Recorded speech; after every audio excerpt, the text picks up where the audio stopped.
saya tidak puas. Saya tidak yakin Polda Maluku masa tidak ada dokter forensik ya kan? Iya. Akhirnya coba kita ke Polres. Kami lanjut ke Polres, ketemu KBO, KBO Polres. Iya, kepala bagian operasi. Nah, ya. Kami ketemu beliau, ada saksi kita adik kakak itu 5 orang dengan ponakan Bapak almarhum namanya Simonun. Kami hadir di satu ruangan, ketemu Bapak KBO. Beliau menjelaskan itu saat ketemu Bapak KBO itu pegang HP korban, HP apa? Handphone ya, handphone. Itu kan barang bukti, Pak. Nah, jadi cuman handphone Nokia yang tidak ada kamera. Ya.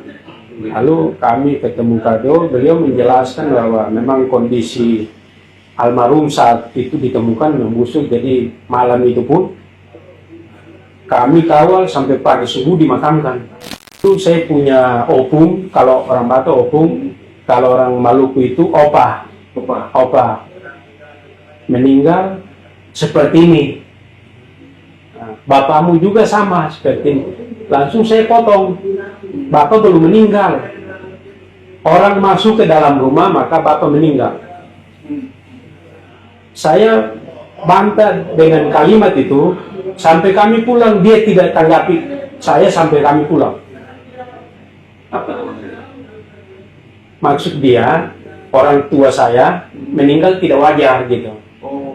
Ya.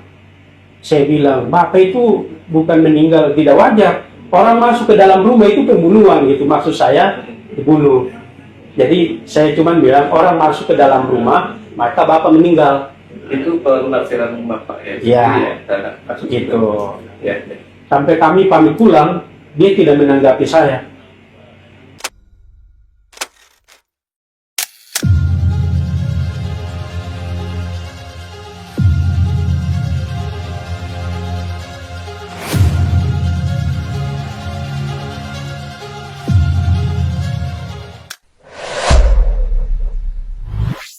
Selamat siang para pemirsa Mata 64, Matraman Jakarta. Assalamualaikum. Kami hadir kembali pada kesempatan kali ini. Kita akan membahas soal case pembunuhan Bapak Julianus yang terjadi di Tanimbar, Maluku. Pada kesempatan ini kami hadirkan narasumber. Yang pertama adalah putra daripada almarhum Bapak Simon, kemudian dari pihak LBH Pak Sumi, Bapak Rahman. Pada kesempatan ini karena kasus sudah terlalu lama dari sejak tahun 2003 tapi sampai sekarang juga belum ada kejelasan. Oleh karena itu barangkali dari para narasumber bisa menjelaskan, terutama kami beri kesempatan kepada Bapak Simon sebagai putra almarhum. Kami silakan. Kesempatan ini saya mengucapkan terima kasih kepada Matra 64 dan LBH Partai Masyum ini. Terima kasih juga adalah memang saya bisa lewat LBH itu karena saya kebetulan karena dengan Pak Ahmad Yani. Lalu komunikasi dengan Pak Yani, udah saya aja nanti LBH Masyum yang urus. Saya berikan kesempatan untuk mau menjelaskan sedikit kronologis tentang kematian almarhum Bapak Julianus. Pada tanggal 3 Juni 2023, hari Minggu sore, saya dapat kabar telepon dari paman sepupu namanya Damianus Tandare di Bogor. Tinggal di Bogor. Beliau telepon saya, kalian tidak kirim uang jadi bapak sudah meninggal, meninggal karena mati kelaparan. Saya juga tinggal di Bogor, kami bersama-sama tinggal di Bogor.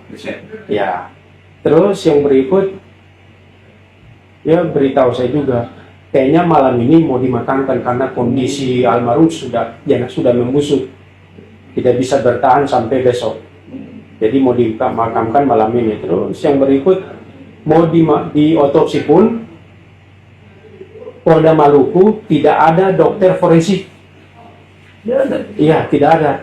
Kata beliau tidak ada. Kata siapa? Kata Pak Demianus Tanglare ini, Oh. dia tanya Polda Maluku tidak ada dokter forensik. Kita harus datangkan dokter dari Makassar dan dia 100 atau 150 juta. Ya, Begitu. saya tidak menanggapi, saya diam aja. Nah, esokan harinya saya sama adik-adik saya urus tiket, kami pulang kampung. Pulang ya sudah dimakamkan besok pagi subuh sudah dimakamkan. Jadi kami cuma siapkan untuk ibadah 7 malam aja.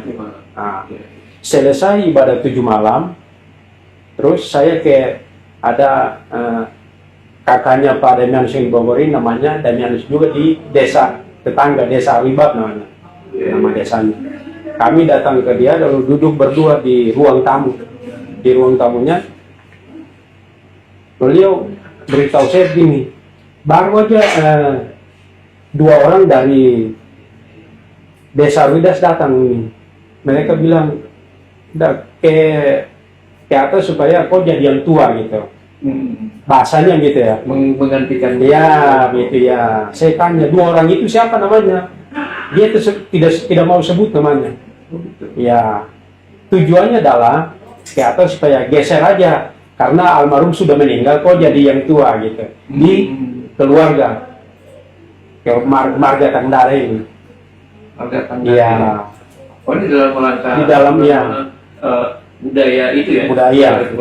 Nah, lalu besokan harinya saya bilang ke keluarga adik-adik, saya coba kita ke polsek, tanya ke kepolisian bagaimana ini proses kematian bapak. Mereka sudah proses kelanjutannya bagaimana, kita ke polsek. Di ruang kapolsek saya bersama ada saudara sepupu namanya Simon juga, Simon Lololun. Berarti berdua ketemu bapak kapolsek di ruang kerjanya. Polsek mana? Kapolsek Wertamrian. Wertamrian. Ya. Kapolsek Wertamrian. Ketemu Bapak Kapolsek di ruang kerjanya, lalu beliau menjelaskan, memang kondisi saat ditemukan almarhum itu sudah membusuk, jadi kami kawal, ini menurut keterangan dari Bapak Kapolsek, kami kawal sampai pagi dimakamkan. Terus mau diotopsi pun, Polda Maluku tidak ada dokter forensik. Menurut Bapak Kapolsek, kita harus datangkan dokter forensik dari Kupang dengan biaya 100 juta. Oke, saya sebelum mengarah kepada otopsi, ada nggak olah TKP di tempat oleh aparat setempat? Ya, ini saat meninggal terus dimakamkan 2 hari kemudian Polsek itu dari Polres akan olah TKP, Pak. Setelah dikuburin baru olah TKP? Iya, setelah dikuburin 2 hari kemudian baru olah TKP. Kok lucu? Olah TKP kan biasanya pada saat kejadian di TKP. Kalau ini sudah dimakamkan 2 hari kemudian baru penyidik laksanakan olah TKP. Wah, luar biasa ini. Waduh, setahu saya udah seperti itu kejadiannya. Ini ya. Lalu saya lanjut dari Polsek, karena keterangan Bapak Kapolsek itu menurut saya tidak puas. Saya tidak yakin Polda Maluku masa tidak ada dokter forensik ya. Iya. Akhirnya coba kita ke Polres. Kami lanjut ke Polres, ketemu KBO, KBO Polres. Iya. Kepala bagian operasi. Kami ketemu beliau, ada saksi kita, adik kakak itu 5 orang dengan ponakan Bapak almarhum namanya Simon. Kami hadir di satu ruangan, ketemu Bapak KBO. Beliau menjelaskan itu saat ketemu Bapak KBO itu pegang HP korban, HP apa? Handphone ya, handphone. Itu kan barang bukti, Pak. Nah, jadi cuman handphone Nokia yang tidak ada kamera. Ya. Lalu kami ketemu KBO, beliau menjelaskan bahwa memang kondisi almarhum saat itu ditemukan membusuk, jadi malam itu pun kami kawal sampai pagi subuh dimakamkan Simon. Terus ya fasilitas di Kepulauan Tanimbar, khususnya Polres Kepulauan Tanimbar ini masih minim sekali gitu kan. Nah, kalau fasilitas ya kita maklumi. Ya. Tapi kalau menjelaskan mengenai dokter forensik tidak ada di Polda Maluku, menurut saya tidak yakin. Karena setingkat Polda itu masa negara tidak menyiapkan dokter forensik di Rumah Sakit Bayangkara, kan tidak mungkin. Akhirnya keterangan dari Bapak Kabio itu sama dengan Bapak Kapolsek. Dokter forensik tidak ada di Polda Maluku. Kita harus datangkan dokter dari Kupang dan biaya 100 juta. Begitu. Ya, jadi saya berpikir kok tiga oknum ini Siapa aja tuh? sama paman yang bernama Damian Sekendare yang tinggal di Bogor. Ya, Bapak Kapolsek, Buat Tamrian, dan Bapak KBO Polres Kepulauan Tanimbar. Tiga sama, cuman yang satu kita sudah datangkan dokter dari Makassar dengan biaya 100 atau 150 juta. Sudah dibayar? Ya, belum. Kita ya. Yang dua, oknum polisi dari Kupang. Ya, saya yakin. Saya tidak percaya karena setingkat Polda itu saya yakin Rumah Sakit Bayangkara atau rumah sakit pemerintah pasti ada dokter forensik. Nggak mungkin nggak ada. Jadi saya tidak percaya. Ya udah, kita pulang. Ya, setelah selesai keterangan itu, Bapak Kabel juga menjelaskan bahwa pegang handphone, lalu beliau tanya Pak ke saya, Pak Simon ini Bapak Demi ini siapa? Betul, Demi kan ditulis Damian Sip kan kita panggil Bapak. Di handphonenya itu kan ditulis namanya Bapak Demi. Ya, jadi saya bilang, oh itu paman sepupu yang di Bogor. Nah, terus beliau bilang, nah Bapak Demi ini yang kebanyakan teleponnya masuk ke handphone korban, handphone Bapak. Begitu keterangan yang dari Kapolres ya? KBO. Ya. Terus yang berikut, ada 2 nomor telepon yang masuk ke handphone korban, tapi tidak ada nama, Pak. Bapak tahu itu ada percakapan di handphone atau ada isi itu melihat sendiri atau dari pertanyaan? Itu keterangan dari KBO.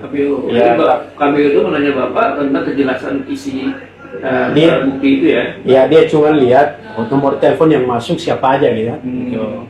Tiga nomor telepon itu yang masuk.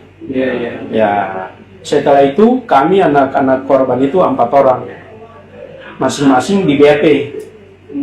Di BAP itu kami menjelaskan memang motifnya ini dugaan kuat ya, motif dugaan kuat itu patut juga itu ini pusaka ini. Ya, motifnya karena ya pusaka itu ya seperti ini, Bapak. Seperti ini ya. Ini namanya di depan fotonya itu kan sebelah, itu maksudnya apa itu? itu orang. Nah itu ini orang. Jadi saya sebut nama ini, namanya kalau di Tanimbar itu namanya Lel Butir. Itu orang ya? Iya, orang. Iya. Jadi ini dipakai di telinga, cuman digantung ya. Itu motifnya itu. Lalu ya itu apa namanya, tingkat kesakralan ataupun tingkat keinginan orang terhadap barang itu apa itu? Sebenarnya kalau kita itu kan turun temurun ya. Jadi kalau di mari kita, kalau kita pegang itu, jadi kalau ada pembicaraan adat, maka di rumah yang tua dia itu sebagai yang tua, yang megang ini gitu. Ya, dari moyang pertama, moyangnya bapak yang pegang, turun ke orang tuanya bapak, terus ke almarhum. Nah, almarhum bapak sudah nggak ada, nanti jatuh ke saya. Harusnya tetap. Ya, gitu. Oh itu ya, itu yang diduga. Ini yang diduga ini menjadi penyebab. Diduga ini menjadi penyebab. Oke. Nah, lalu karena kami sudah di DP semua, lalu keesokan harinya kami pulang ke Jakarta. Itu saya belum buat laporan resmi ke polisi, belum ada laporan. Nah, setelah kami pulang ke Jakarta, terus kami ketemu Pak Damianus ini di Bogor. Iya, sudah. Ketemu, ya ketemu di rumah ya bareng adik saya namanya Fidelis. Delis, apa ya Delis yang kemarin gitu. Nah itu kami ke rumahnya, dia duduk di ruang tamu, cuman bertiga aja. Dia bilang, dulu saya punya opung, kalau orang Batak opung, kalau orang Maluku itu opa, meninggal seperti ini. Nah, bapakmu juga sama seperti ini. Langsung saya potong, bapak belum meninggal. Orang masuk ke dalam rumah maka bapak meninggal. Saya bantah dengan kalimat itu sampai kami pulang, dia tidak tanggapi saya sampai kami pulang. Maksud dia orang tua saya meninggal tidak wajar gitu. Ya. Saya bilang bapak itu bukan meninggal tidak wajar, orang masuk ke dalam rumah itu pembunuhan gitu, maksud saya dibunuh. Jadi saya cuma bilang orang masuk ke dalam rumah maka bapak meninggal. Itu penafsiran bapak ya. Iya. Gitu. Ya. Sampai kami pamit pulang, dia tidak menanggapi saya. Lalu beberapa hari kemudian saya minta ke saudara sepupu yang namanya Simon Lonlun di Tanimbar. Ipa tolong wakilkan keluarga buat laporan resmi ke polisi. Oh. Kasus kematian almarhum. Bikin LP. Ya. Ya udahlah. Dia mewakili keluarga buatkan LP. Nah, lalu sudah buatan LP, 2 hari kemudian Pak Damianus yang di Bogor telepon saya. Dia beritahu saya, karena sudah dibuatkan LP laporan resmi, maka 2 orang ini, Beni sama kakaknya, fokus saja di proses hukum. Tetapi yang namanya Walterus Takndare jangan diproses. Siapa itu Walter? Walterus Takndare itu masih keluarga marga Takndare juga. Oh, itu Iya. permintaan dari? Permintaan dari Damianus Takndare yang di Bogor. Oh, kok bisa begitu? Bisa begitu, Kenapa itu? saya tidak menanggapi, tapi saya dengar, kenapa ya harus minta begitu? Iya. Saya tidak menanggapi, tetapi ketika saya dengar permintaan itu, saya menjadi rasa heran gitu. Kenapa harus minta? Supaya 2 orang ini diproses hukum, tetapi yang satu jangan. Nah, setahu saya kan itu domainnya polisi, penyidik. Iya. Kenapa harus Tapi dia yang minta gitu. aneh. Lalu Siap. ya, terus dia bilang, kau tolong telepon Simon. Maksudnya itu Simon yang mewakili keluarga. Saya bilang, tolong kasih tahu Simon yang di Tanimbar. Oke. Fokus saja 2 orang itu, yang satu jangan. Begitu. Saya telepon, iya, Om sudah telepon saya, iya, makanya kita merasa aneh, kenapa? Iya. Beliau yang minta 2 orang diproses, Ya. tetapi 1 orang jangan. Gitu. Kalau proses penyidikan kan tidak boleh, siapapun juga harus dipanggil, presiden pun bisa dipanggil kalau memang tidak keteratan. Ya, Seperti itu kan. Yang saya tahu. Iya. Ya. Terus Nah, seterusnya setelah sudah buat laporan, terus akhirnya kan saya minta pengacara pertama. Pengacara pertama itu kan, lalu kita pengacara dari mana, Pak? pengacara tinggal di Bogor. Oh, tinggal di Bogor. Iya, tinggal di Bogor. Bocor dari di Iya, daerah Solong, iya, karena saya tinggal di Bogor ya, Iya. kenal ya saya. Siap. Ya udah, kita sudah buatkan surat kuasa, lalu kirim surat ke Presiden Joko Widodo. Oh, Nah, saat si itu pengacaranya itu. Pengacara waktu itu. Iya. Kirim surat ke Pada tanggal berapa? kirim surat ke Presiden Joko Widodo waktu itu. Yang akan dicek aja di Bogor aja. Oh, Ya. ya, Jadi kita jelas itu kan. ya. Surat. Jadi kirim surat ke Presiden Joko Widodo waktu itu tanggal 18 September Kedua, 2023. 23. Ya, tujuan surat itu isinya minta supaya polisi laksanakan perkap nomor berapa itu untuk melaksanakan otopsi. Otopsi. Ya, Otopsi aja permintaannya. ya permintaannya untuk ini harus Diotopsi. minta untuk diotopsi. Oh, Ya. permintaan ke presiden itu hanya Ya, otopsi memang ya? ya. Oke. Lalu ya setelah surat itu sudah dikirim tanggal 18 September, kita tunggu tanggal 18 September sampai tahun 2024. Ya. Ya, nanti sampai 2024. Kok mau dekat pemilu itu kok tidak ada kabar gitu kan? Tidak ada kabar dari polisi. Kita sudah buat lapor, sudah kirim surat ke presiden. Artinya LP itu tidak Ya, tidak ada. atau belum ada kejelasan gitu. Tidak ada kejelasan. Oh. Jadi saat itu kebetulan ada suster sama ade Agus yang di Tanimbar itu, mereka ke Polres tanya penyidik. Inisiatif aja mereka ke bahwa Pak, kami mau tanya hasil olah TKP kemarin itu hasilnya ada tidak ditemukan jari orang lain di dalam rumah selain jari mungkin almarhum atau ada nggak jari orang lain TKP yang sudah dikubur. yang sudah ya gitu kan? Ya udah. Ya. Penyidik cuman pegang satu lembar kertas lah, satu lembar kertas seperti ini. Dia jelaskan kepada ini adik-adik ya. Cuman ditemukan jari almarhum di pintu dapur keluar kamar mandi. Jadi pintu itu kalau kita buka keluar itu sudah di dapur yang mengarah ke kamar mandi, Pak. Ya, Gitu. oh, udah dikubur. Itu. Cuman ditemukan jari almarhum Iya. di pintu dapur keluar kamar mandi. Baik. Nah, keesokan harinya mereka kasih tahu saya, cuman ditemukan jari bapak di kamar mandi, di pintu dapur keluar kamar mandi. Iya.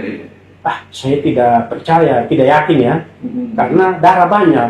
Iya. Pasti jari orang lain ada, tapi kenapa cuma jari almarhum? Ya. Itu Persepsi bapak ini karena almarhum itu darahnya bercecer. darahnya bercecer banyak, Pak, di dalam rumah itu. Meja kursi di plastik di ruang tamu juga berantakan. Oh, berantakan. Berantakan. Artinya tidak mungkin. Jadi Menurut logika bapak. logiknya tidak bunuh mungkin. diri atau Iya. apa ya gitu. Lalu Ya, siap. besok saya telepon Simon Lulun, tolong ada waktu ke Polres tanya Kasat Reskrim hasil olah TKP bagaimana. Lalu dia jawab, ini kebetulan saya ada ketemu. Oh, gitu. Tolong tanya. 5 menit kemudian dia telepon balik. Keterangan dari Kasat Reskrim, cuman ditemukan jari almarhum di pintu dapur keluar kamar mandi. Jadi keterangan dari penyidik dengan Kasat Reskrim itu sama. Sama. Ya, sama Pak. Kalau sama. Gitu.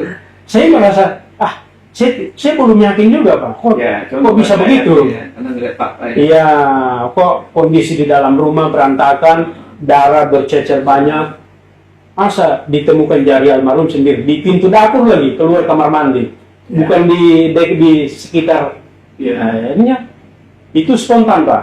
curigaan Bapak ya. Spontan itu saya lewat telepon itu spontan saya beritahu dia gini. Ya sudah, kalau memang hasilnya demikian, saya akan berusaha dengan teman-teman advokat minta bantuan Profesor Mahfud MD. Oh gitu. Itu spontan saya sebut nama Prof Mahfud. Ya. Tidak pernah saya berencana, tapi itu spontan. Ya. Karena saya merasa tidak puas keterangan hasil olah TKP, tidak mungkin Ya. ditemukan jari almarhum sendiri. Jadi spontan saya sebut nama profesor. Oke. Nah, tidak sampai seminggu, Pak, kurang lebih 3 hari, SMS WhatsApp dari penyidik ke adik saya namanya Agustinus Tagnari. Dari penyidik ya. Penyidik. Isi WhatsApp itu begini. Agus dengan suster, tolong ke kampung, koordinasi sama keluar karena Polres siap laksanakan otopsi. Setelah ada pernyataan mau Ya. Lalu mereka kasih tahu saya, Iya. kakak ini polisi siap laksanakan otopsi, SMS WhatsApp nih. Dugaan aja ini. Iya. Berarti mereka lebih takut nama profesor daripada presiden. Ya udah, segera ke kampung koordinasi. mereka ke kampung koordinasi, kasat sama anak-anak buahnya penyidik juga datang ke kampung koordinasi semua. Lalu kasatnya beritahu sama kepala desa sama keluarga korban. Ya. Untuk tanggal pelaksanaan otopsi, kita serahkan kepada keluarga yang menentukan. Keluarga maunya tanggal berapa. Supaya tanggal itu kami akan koordinasi dengan dokter supaya bisa sinkron, bisa sejalan tanggal. Ya udah, akhirnya mereka minta saya untuk menentukan tanggal. Nah, saat itu saya menentukan tanggal 18 Maret tahun 2024. 2024. Iya. Jadi udah setahun kemudian dulu ya? Ya, jadi Detektif waktu dia otopsi itu udah 8 bulan baru otopsi. Oke. Apa Ya. itu? Ya sudah. Saya tentukan tanggal 18 Maret 2024. Baru besoknya saya telepon Pak Kasat, Pak, saya minta itu kan tanggal 18 proses pelaksanaan otopsi. Saya minta Bapak untuk koordinasi dengan Pak Dokter supaya kalau sini dokter sudah jadwalnya sudah cocok dengan tanggal 18. Saya minta Bapak dari pihak Polres kabarin kami, jangan dadakan. Maksud saya supaya kita sampai di kampung itu 2 hari atau 3 hari sebelum pelaksanaan otopsi supaya kami bisa siapkan tenda untuk medis, meja untuk medis atau Ya, air, persiapan persiapan lah gitu. Ya. Nah, Pak Kasat waktu itu dia spontan bilang saya, kalau memang Pak Simon tidak ada waktu, kami laksanakan otopsi sendiri. Saya bilang Gitu. tidak bisa Pak, kalau Bapak lah saya larang, tidak boleh gali kubur. Gitu. Ya. Yang harus disaksikan keluarga lah. Harus keluarga hadir gitu. Ya. Saya yang nanti menyaksikan dokter kerja. Jadi kalau laksanakan otopsi tanpa kegiatan, saya larang tidak boleh gali kubur. Bagus itu, betul itu, Pak. Akhirnya koordinasi dengan Pak pengacara. Ya udah, sudah dokter sudah cocok tanggal 18. Jadwal dokter sudah sepakat tanggal 18. Kami datang 2 hari sebelumnya, kami udah sampai di sana, persiapan semua. Dokter datang tanggal 18 pagi dari Ambon sampai di Tanimbar itu jam 9 pagi, Pak. Ya udah, kita ke kampung, dokter kerja gali kubur, dokter kerja. Yang menyaksikan waktu dokter kerja itu saya dengan adik laki-laki yang nomor 3.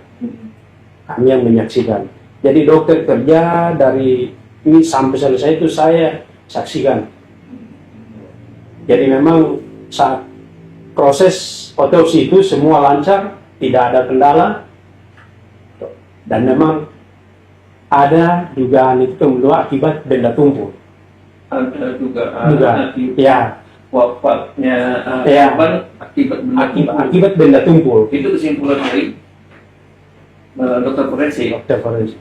Cuman saat itu Iya. sudah selesai dokter kerja, dokter beritahu nanti hasilnya 1 minggu 7 hari kerja.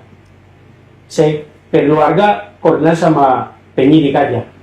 Nah, lalu kita sudah proses selesai otopsi, tunggu sampai 2-3 bulan, kok tidak ada kabar gitu kan dari Polres. Setelah otopsi 2-3 bulan tidak ada kabar. Sampai 2 bulan, 3 bulan kok Polres tidak beritahu kami hasil, maksudnya tidak ada kabar gitu kan. Hasil otopsi. Hasil otopsinya. Begitu. Ya, Oke. akhirnya saya selalu berkoordinasi dengan pengacara. Pengacara waktu itu mereka minta saya, Pak Simon, kalau bisa ini kita proses supaya segera ada penetapan tersangka.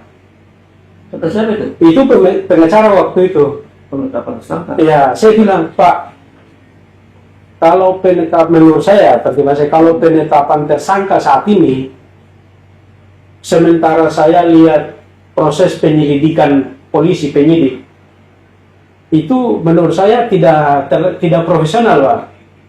Maksudnya tidak sesuai SOP. Jadi kalau Maksudnya? Ya, sekarang. ya tidak sesuai SOP, kalau seandainya ada penetapan tersangka berarti nanti menurut saya hukum itu tajam ke bawah. Kita tidak menyentuh aktor intelektual. Itu maksud saya. Itu persepsi Bapak. Iya, persepsi saya gitu kan.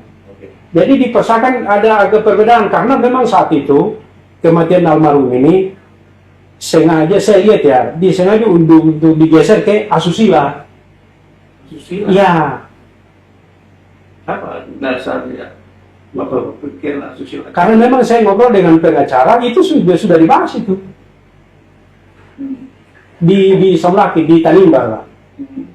Cuman saat pertemuan di restoran itu saat kita bahas dengan pengacara, memang mau sengaja dialihkan ke kasus asusila. Jadi bukan motif, bukan ya mau keluar dari motif ini pusaka itu, Pak.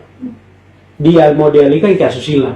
Yang mengalihkan untuk punya perspektif di asuransi siapa? Waktu itu kan saya ngobrol dengan pengacara pertama waktu Itu itu. kesimpulan antara bapak dengan pengacara atau Sudah memang diobrolin itu.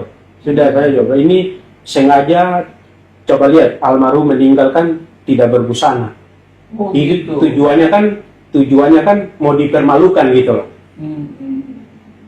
Saya juga tidak mungkin tidak Kalau ditemukan Menurut- korban ini tidak berbusana, jadi persepsinya itu iya susila gitu. Mau dibersiap susila. Akhirnya kita sudah ngobrol itu dia pengacara beritahu ini.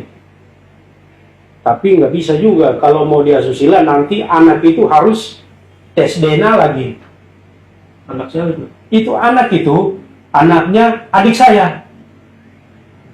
Jadi mereka mau sengaja ke asusila itu, Kan harus ada pernyataan dari anaknya itu dong. ini sama sekali tidak ada gitu. Tidak ada sama sekali, tapi memang sengaja ngomong itu. Jadi fitnah loh buat si anak itu. Akhirnya setelah kita udah di Somlaki sudah selesai bahas itu, besok pagi kami ke kampung.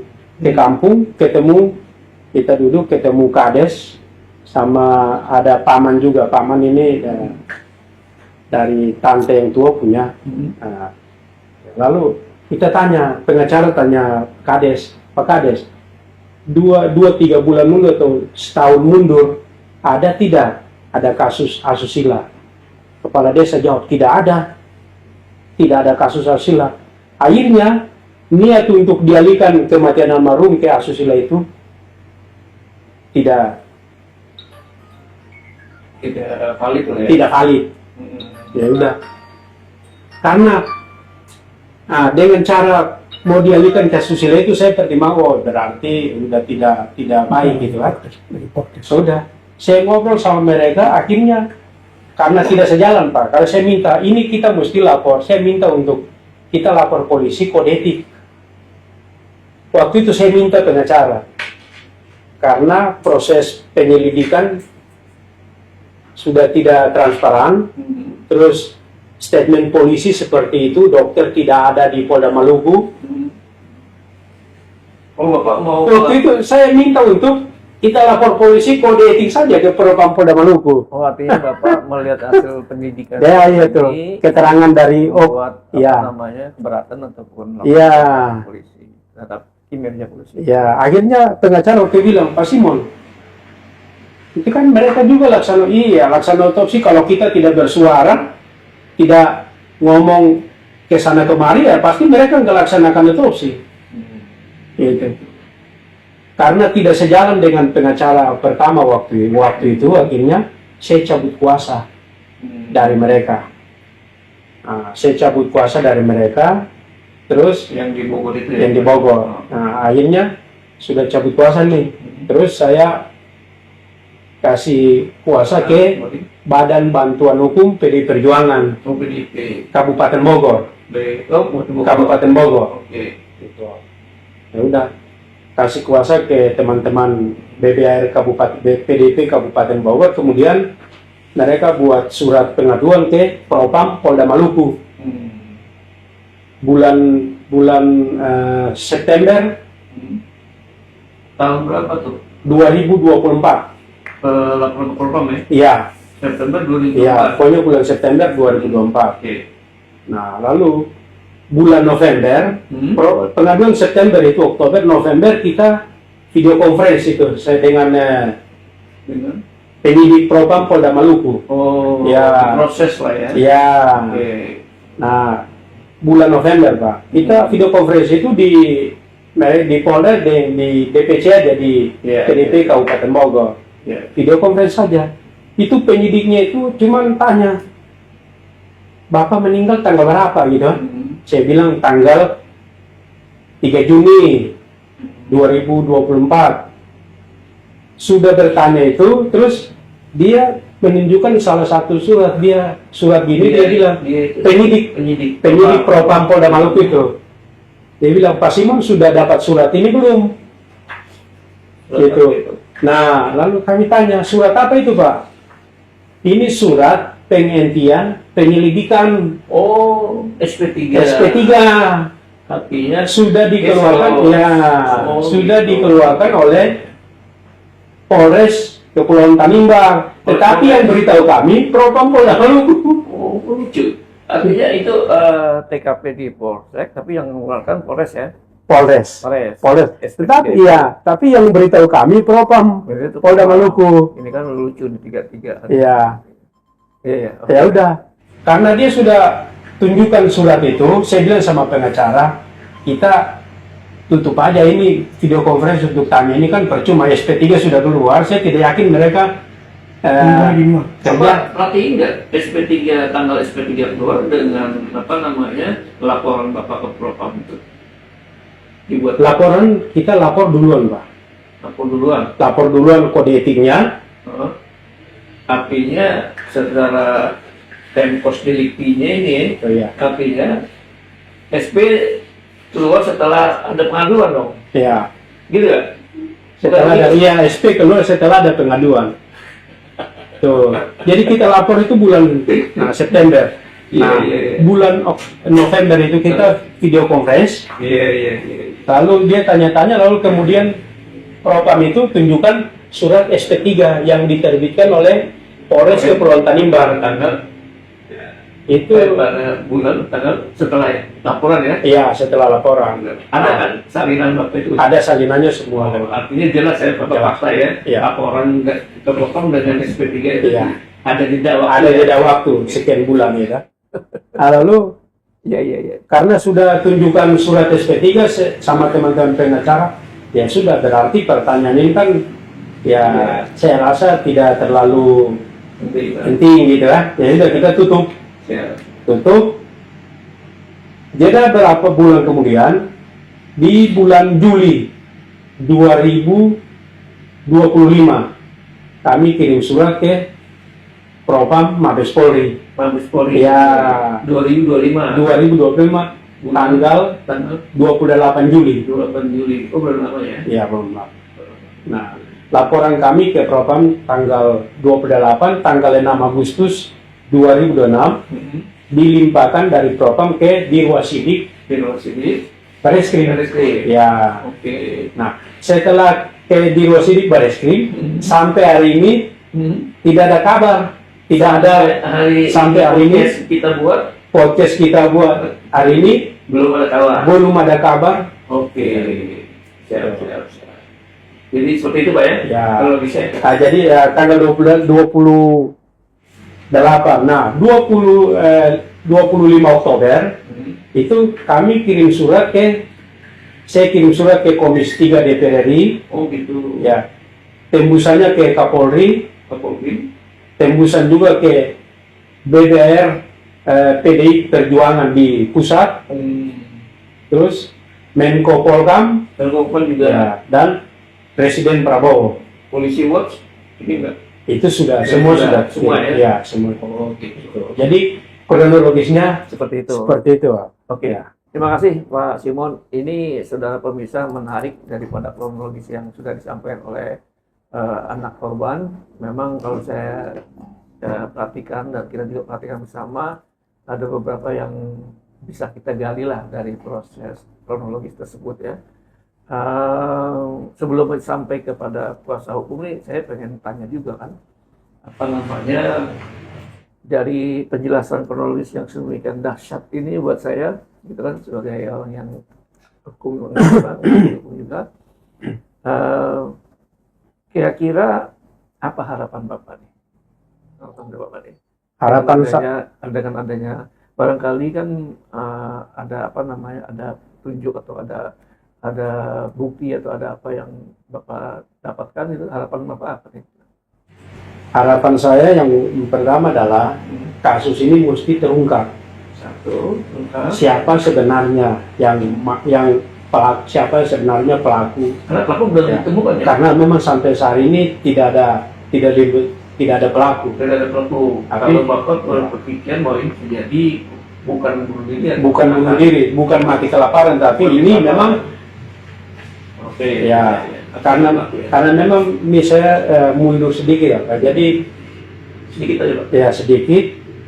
Waktu saya sudah cabut kuasa, terus saya kirim surat permohonan untuk minta hasil otopsi ke Polres. Nah, adik saya suster itu ke Polres, dia kirim surat, terus seminggu kemudian dipanggil ke Polres, hasil otopsinya dibaca lalu dicatat Pak. Hasil otopsi memang hasilnya itu meninggal akibat benda tumpul. Itu hasil forensik ya. Ya, Kalau benda tumpul nggak mungkin orang bunuh diri kan. Paling menjadi jadi meninggal akibat benda tumpul. di mana coba letaknya itu? Itu diretaknya di sini, di tengkorak belakang nih, di kuping. Nggak mungkin Pak. Kalau orang bunuh diri kan masih di kepala di depan Pak. Kalau di sini kan Ini kan benturan, akibat benda tumpul berarti kan benda tumpul mungkin benda. Iya. Oke, terus Ya, selanjutnya apa yang ya. Bapak harapkan lagi? Karena terus proses dari pengaduan ke Propam itu, terus ending terakhirnya akhir bulan tahun 2025 bulan Desember itu ada pengacara yang minta saya untuk nama-nama di kronologi saya hapus. Oh gitu. Iya. Pengacara yang mana nih? Kan Ini ada dua pengacara. pengacara yang kedua Oh, yang kedua. dari PDP itu. Oh, iya. Ya. Minta dia Minta untuk saya nama-nama di kronologi saya hapus. Cuman saat itu saya menolak, saya tidak mau karena kronologis itu sesuai fakta. nggak dasarnya apa bisa dihapus? Ya. Dasarnya nggak? Saya katanya mereka tidak nyaman, mereka merasa terganggu. Katanya mereka itu sama. Mereka merasa terganggu. Nama-nama yang di kronologis itu merasa terganggu karena ya saya catat nama Mereka mereka. ini siapa Pak? PDIP. Bapak cara PDIP. Nama-nama yang di kronologis itu yang ngomong. Ya jadi itu. nggak apa namanya? Ya. Mengatakan pengacaranya nih. Ya. PDIP bahwa saya nggak nyaman nih gitu kan. Terus PDIP minta dicampur. Ya, Oh, itu. Nama-nama yang di kronologis merasa tidak nyaman dan terganggu. Ya, jadi Perlu dari PDIP, Ya. tapi PDIP apa nasional PDIP dari si Ya. yang ada di sini. Ya. Oh, gitu. Terus yang berikut, saya akhir Desember juga, bulan Desember itu saya telepon ke penyidik Propam Polres Tanimbar. oleh Sanimba. Ya, saya telepon itu saya tanya, Pak, saya baca secara seksama ini SP2P yang dikeluarkan oleh Polres Kepulauan Tanimbar. Bunyinya secara singkat saya jelaskan ya. Satreskrim Polda Maluku kirim nomor telepon beberapa saksi yang dicurigai ke Puslapor Polda Makassar untuk dicek percakapan. Pertanyaan saya Pak, mengapa nomor handphone korban tidak dikirim ke Puslapor untuk dicek percakapan? Itu mestinya untuk mengungkap satu kasus, nomor handphone korban yang harus dikirim, bukan saksi. Ini harapan kedua ya. Itu saya bertanya ke Ya, oke. Harapan kedua ya. Tuh. Ya. Kalau memang tidak dikirim terus nomor handphone itu kalian makan. Itu lewat telepon saya ngomong gitu Pak. Oke. 2 hari kemudian penyidiknya itu foto ke saya Pak. Foto ke saya itu dia tunjukkan. Ini Pak, nomor handphone korban dikirim juga. Tapi buat percakapan cuma fisik. Ya, fisik aja yang ditunjukkan, tapi isinya mereka tidak kasih tahu. Ini apa itu bohong Pak. Ya, tetapi di dalam SP2B Ya. mereka tidak dijelaskan bahwa nomor handphone korban dikirim juga. Oke. Gitu Pak. Di bukti artinya kan tidak ada bukti forensik ya. Ya, bukti forensik di percakapan mereka disebutkan. tidak sebutkan Pak. Ya. Oke, terus yang lainnya, barang harapan lainnya. kronologis ya mungkin Enggak, maksudnya harapan saya ya kasus kematian almarhum ini saya minta supaya terungkap, terang ya. transparan, terang benderang siapa sebenarnya gitu. Oke. Oke, terima kasih Pak Simon sebagai ahli waris ataupun keturunan anak daripada almarhum. Apa namanya, penjelasannya panjang lebar gitu kan. Yang ini buat praktisi hukum sangat menarik nih, karena ada beberapa yang apa namanya, ya kalau menurut saya kejanggalan lah gitu ya dari proses kronologis ini. Nah kemudian kan Pak Simon sudah menyerahkan, mempercayakan kepada LBH Masyumi ya.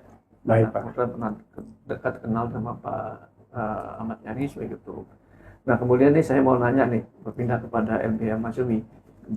Nah, dalam hal ini diwakilkan oleh Bapak Rahman ya, Rahman. Nah, yang saya mau tanyakan adalah karena sudah menjadi apa namanya kuasa hukum ya, Baik. yang kedua sudah Ya. dicabut Pak ya? Sudah dicabut semua. Oke, resmi jadi Sudah resmi. LBH Masyumi. Kira-kira sudah dilakukan langkah-langkah apa nih? Ya. Dari apa namanya Ya. kuasa yang sudah dilimpahkan. Silakan. Terima kasih Mas Mempati. Saya bidang humas, lembaga bantuan hukum Partai Masyumi.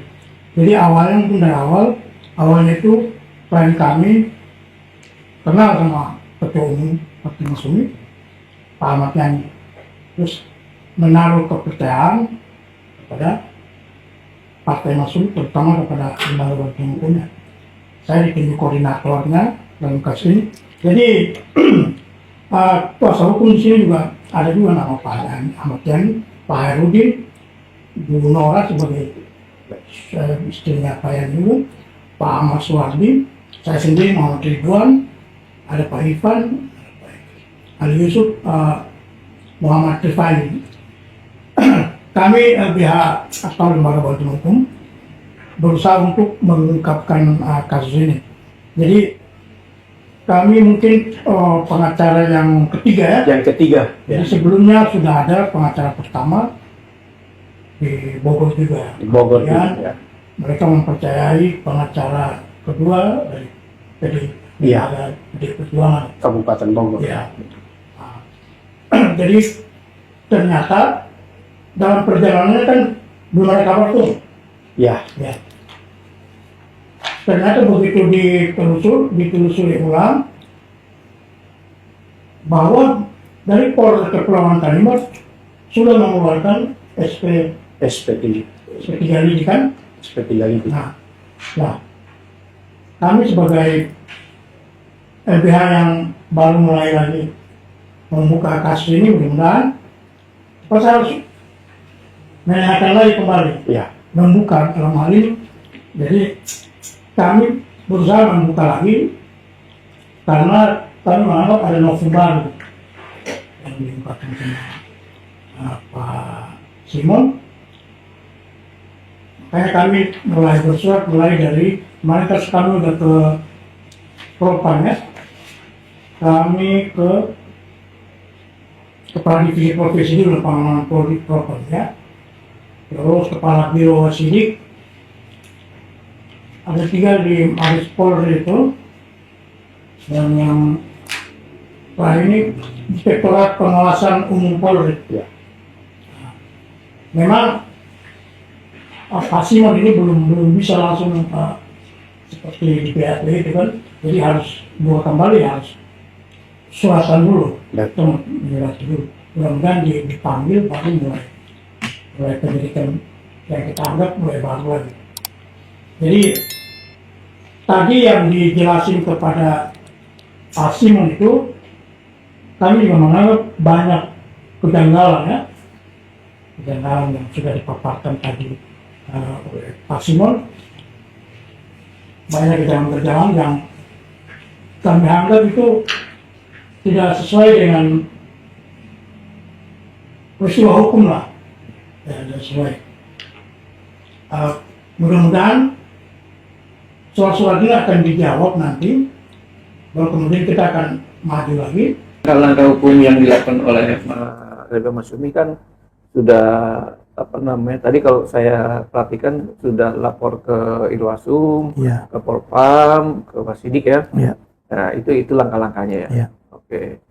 Kemudian itu langkah hukum, kemudian diharapkannya nanti seperti apa tuh nanti dari proses langkah hukum yang Iya. dilakukan oleh LB Masyumi? Ini kan sesuai prosedur ya. Sebenarnya yang kita hadir di Mabes Polri kemarin itu, harapan kita bisa langsung, karena ini kan udah pernah, ini kan udah pernah aku juga kan, dipanggil kemudian bisa langsung semacam BAP gitu kan. Iya. Ya. Ternyata kan seperti mulai dari awal lagi, maksud kita harus bersurat. Jadi kita tetap melalui langkah-langkah prosedur hukum, harus bersurat dulu. Nanti menurut Prof itu ini kan dikumpulin semua nih dari Biro Wasidik, kemudian pengawasan, semua lapor ke Propam dulu. Jadi hari kerja 20 hari kerja itu baru mereka bersurat ke Lembaga Bantuan Hukum Masyumi. Nah, begitu bersurat kita ingin tahu juga jawaban dari mereka apa. Yang jelas kita akan kembali ke sana untuk lebih jelasin secara mendetail. Tadi yang dijelasin kepada itu kan belum sampai ke sana. Banyak dijelasin itu kan Belum semua. Artinya nanti dari proses itu akan di follow up ya. Ya, Gitu. mudah-mudahan ya. Oh ya. Jadi harapan kami sebagai lembaga bantuan hukum ini, apa yang kita suratin kemarin, mudah-mudahan ditindaklanjuti. Kemudian kalau memang ada penetapan tersangka, segera disegerakan penetapan tersangka. Dari penetapan tersangka nanti ditelusuri, nanti ketahuan di balik itu. Bahkan kemungkinan ya ada oknum-oknum, ya itu kan urusan Propam Mabes Polri nanti. Ya harapan saya mudah-mudahan secepatnya bisa terungkap kasus. Karena ini udah SP3. Artinya kan kekuatan SP3 itu kan sudah dikatakan cukup kuat ya. Karena Iya, kan iya. sudah Iya. ditetapkan SP3, artinya sudah dihentikan penyidikannya. Iya. Langkah-langkah hukum selain bersurat dari LB Masyumi apa aja itu? Ya, di sini kalau SP3 itu bisa dibuat kembali kalau ada novum baru, ada novum baru, ada bukti baru. Kemudian kalau memang ini belum jelas, mungkin kita akan upayakan bersurat ke DPR misalnya, terus apalagi tidak perlu mungkin ke presiden masuk. Ini kan kita mencari keadilan. Jadi mungkin langkah kita mungkin bisa minta ke Kompolnas segala, bisa berlanjut itu. Tapi kita akan tunggu dulu prosedur yang di Propam ini. Mudah-mudahan Propam bisa menindaklanjuti, karena ini kan di daerah kan, bisa meneliti dulu di daerah, kita sesuai dengan prosedur aja. Kalau seandainya ini ya kita berandai-andai Ya, kalau seandainya surat dari LBH Masyumi ini apa namanya bukan tidak ditanggapi, pasti ditanggapi ya. Ya, Tapi proses tidak sesuai dengan harapan kita. Kira-kira langkah apa namanya hukum apa lagi tuh selain bersurat-surat? kemungkinan kita akan mengambil langkah pra peradilan. Pra peradilan kita akan mencoba bahwa di sini kita menganggap bahwa ada tindakan kepolisian yang tidak prosedural ya. Ini dengan adanya kejanggalan-kejanggalan itu di pra peradilan kita bisa mencoba untuk mengenalkan ini kenapa ada kejanggalan-kejanggalan itu. Jadi upaya pra peradilan itu termasuk dalam langkah kita ke depan. Oke.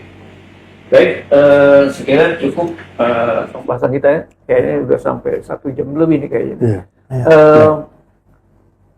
Saudara Permisa Matra Nampak Matraman, hari ini kita sudah mendengarkan penjelasan daripada putra almarhum ya, kemudian dari Lembaga Bantuan Hukum Masyumi.